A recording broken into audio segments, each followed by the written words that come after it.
अर्श करेगा जिगर के साथ डील और उसे जेल से बाहर निकलवाएगा और रजत और सभी को बर्बाद करेगा। जी हाँ दोस्तों, पर ये सब होता कैसे हम आपको बताते हैं। जहाँ एक तरफ घर में लकी बोलता है कि मैं जा रहा हूँ भाभी को लेने के लिए, जहाँ पर अब रजत बोलता है जाना है तो जाना, दिमाग खराब मत कर, ठीक है ना। तो वहीं दूसरी तरफ अब लकी चल पड़ता है। तो वहीं रजत के पापा यानी कि राजन जी बोलते हैं कि रुक वहीं पे, दोनों के दोनों ड्रामेबाज है। एक ड्रामेबाज करता है, दूसरा अकड़ दिखाता है। इसकी तो अकड़ कम होने वाली नहीं है, मैं ही जाके बात करता हूँ सभी से। जहाँ पर अब सभी से बात करने के लिए जाते हैं अब राजेंद्र जी, जहाँ वो सभी को वापस आने के लिए बोलते हैं और कहते हैं कि गलती मुझसे भी हुई है, सिर्फ रजत से नहीं बेटा, मुझे माफ कर दो। मैंने तुझ में और तारा में से तारा का साथ दिया और तेरा साथ नहीं दिया, तू भी मेरे लिए तारा जैसी है। तो वहीं अब ईशा बोलती है कि राजेंद्र जी आप बड़ी ऊंची ऊंची लंबी लंबी बातें करते हैं और जब बात सपोर्ट करने की आती है तो आप कुछ भी नहीं बोलते। तो वहीं अब हाथ जोड़कर खड़ी हो जाती है सभी और कहती है कि पापा मुझे माफ करना, मैं नहीं आ पाऊंगी।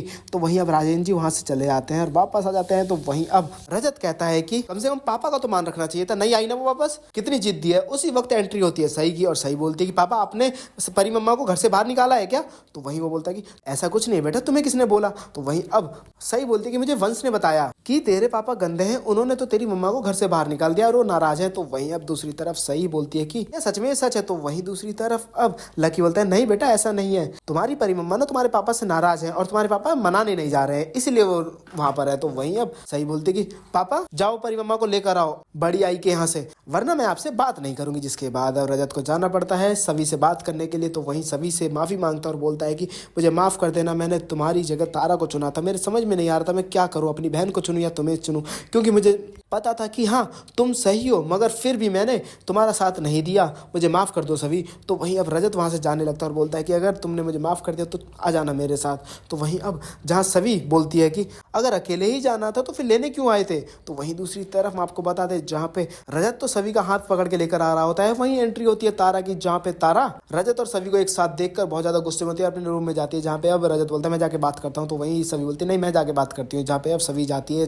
तारा के पास और बोलती है कि मुझे माफ कर दो तारा, मैं नहीं जानती कि सही क्या हुआ गलत क्या हुआ, मगर तुम्हारे साथ जो भी हुआ वो गलत हुआ। तो वहीं पे तारा माफ कर देती है सभी को। जी हाँ, क्योंकि अचानक से तारा बदल कैसे गई, जहाँ वो नफरत करती थी और अचानक से माफ कर दिया, जहाँ सभी तो गले लगा लेती तारा को और तारा भी गले लगा लेती है सभी को। तो जहाँ पर अब सभी बोलती है तुम्हें नहीं पता तारा, तुमने मेरा दिल का कितना बड़ा बोझ हल्का कर दिया है। तो वहीं दूसरी तरफ जैसे ही सभी जाती है उसे याद आ जाती है अपने जिगर की, जहाँ पर अब वो बोलती है कि आई प्रॉमिस सभी मैं सब कुछ ठीक करके रहूंगी। जहाँ पे जिगर की बात मानने पर तारा तो बस घर में रह रही है और अच्छा बन के रह रही है, ताकि घर वालों को विश्वास हो जाए तारा पे, ताकि जब सभी के खिलाफ वो खड़े हो तो उसके बाद घर वाले तारा का साथ दें, ना कि सभी का। तो वहीं जिगर बोलता है कि मैं नहीं चाहता तारा कि अगर तुम अभी सभी से उलझी तो तुम्हारा भी वही हाल होगा जो सभी ने मेरा किया है। तो वहीं पे अब जिगर बोलता है तारा से कि तुम एक काम करो, तुम घर पे सिर्फ अच्छे बन के रहो ताकि घर वाले तुम पे विश्वास करने लगे, जब तक मैं जेल से बाहर नहीं आ जाता, और मैं जल्दी जेल से बाहर आ जाऊंगा। तो वहीं दोस्तों अब जैसे ही अर्श को पता चलेगा कि जिगर जेल के अंदर है तो वहीं वो पहुंच जाएगा जिगर को ऑफर देने के लिए, जहां वो उसके साथ डील करेगा और कहेगा कि अगर मैं तुम्हें जेल से बाहर निकाल दूं तो तुम मेरी मदद करोगे रजत और सभी को बर्बाद करने में। तो वहीं जिगर बोलता है मैं तुम्हारी मदद क्यों करूंगा। तो वहीं अर्श बोलता है कि दुश्मन का दुश्मन दोस्त होता है और तुम रजत और सभी के तो दुश्मन बन ही चुके हो, तो मेरे से तो दुश्मनी मोल लेना नहीं चाहोगे और मेरी मदद लेकर और जेल से बाहर आना चाहोगे। तो दोस्तों आपको क्या लगता है, क्या अर्श और जिगर के एक साथ मिलने के बाद रजत और सभी इनसे लड़ पाएंगे या फिर नहीं, में कमेंट करके जरूर बताएं। और साथ ही इसी से लेटेस्ट वीडियो देखने के लिए मेरे चैनल को सब्सक्राइब करना ना भूलें।